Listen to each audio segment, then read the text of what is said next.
I'll show you how I use these silicone cups to do cupping therapy on myself at home.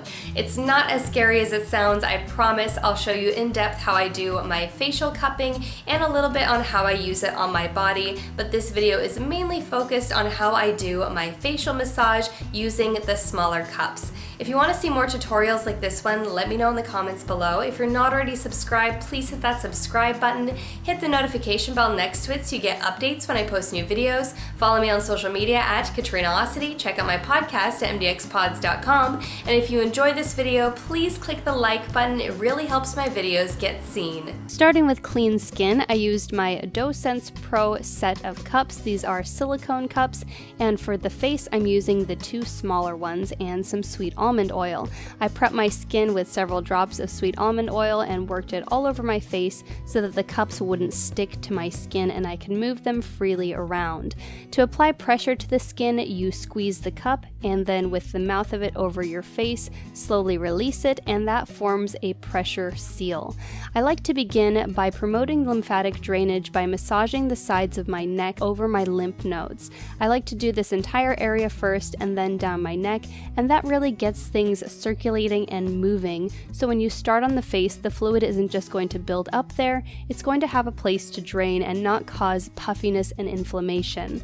Then I like to begin on the center of my face over my sinuses. This feels really good if you have seasonal allergies and inflammation in there, if you're congested, if you're suffering from cold, and it could also help you get over your cold faster by promoting drainage in that area. So begin with the pressure in the center of your face by your nose and then gradually work your way out to the side of the face, then down the jaw and onto the neck. After I do each specific area, I like to massage the neck again and do each area separately and give it some time to really work. Then I like to go over the sinuses and the forehead and beginning between the eyebrows, work my way up gradually, and then work my way down the sides of the face again to make sure that that area is draining properly as well. You could do this laying down, but I recommend that you do it sitting up because this also does aid in drainage and it helps everything circulate a little bit better. After I've done the forehead, I like to spend a little bit more time on the sides of the face where those smile lines are beginning to form, as these are the main fine lines that I'm starting to see emerge on my face. And again, do the neck just to make sure everything's still draining. This smaller cup is what I like to use around my eyes. I do like to hold the skin taut to protect it over my eyelid and in that very delicate eye area.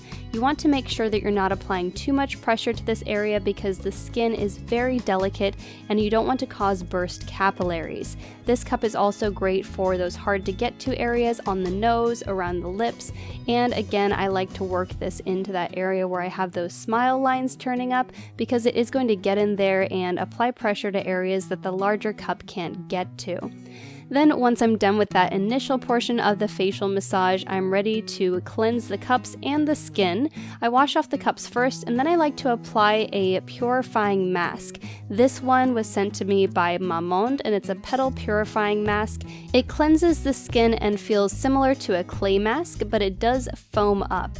Once it starts to look like this all over, you're ready to rinse it off. So I like to leave it on for about 10 minutes, and while I'm doing that, I either do a massage using the cups on my thighs, or I just apply them to various areas where I have dimples or cellulite. You can move them after several minutes depending on your level of comfort. Your level of bruising will depend on several factors, but more importantly, your level of circulation. Then while I do that on my legs, I like to rinse off the mask, and then I like to use a cream cleanser like this Doll Face 5-in-1 cold cream, and I massage that into my skin using my Soniclear Petite on the lowest setting. I begin by massaging that cold cream all over my face, and this is just going to cleanse off any residue from that mask and increase the circulation to get those toxins flowing out of the skin and clear up my pores. I do gentle motions with the Soniclear. It's one of those vibrating brushes. It doesn't necessarily spin, so it is much more gentle on the skin, and it's good at working that dirt up and out of the pores. So I do that all over my face, working in gentle circular motions, and then I use a hot washcloth to open up my pores and rinse that off. While the pores are open, I like to use this serum that Skin Diva sent me. It is Argireline, which is fantastic for anti-aging and fine lines. I put that all over my face and massage with the larger of the two small cups in circular motions just to work that serum in. Once the serum has absorbed, I use this AQUAFLASH gel moisturizer that Petology sent me. It is so moisturizing and it really holds in that water from the steam as well as the serum. I rub that all over my face and then massage it in with the cup as well, and this really helps work it into my pores and plump up any fine lines or wrinkles. And it feels really good massaging my face using the cup and this moisturizer at the same time. And it leaves my skin feeling absolutely amazing. And that's all there is to it. I've waited about 5 minutes since I finished the whole treatment and my skin feels soft and moisturized and amazing.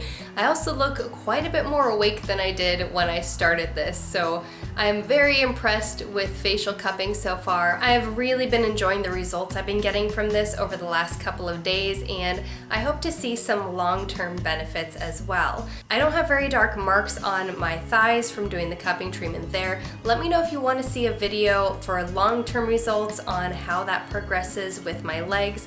I have a couple of spots that are sort of like indents on my thighs that I do want to treat long term and see if I can get some lasting results with that. So I'll keep you posted on that, and let me know in the comments below if you want to see more in-depth videos about specific cupping treatments. And if you enjoyed this video, please click that like button. It really helps my videos get seen.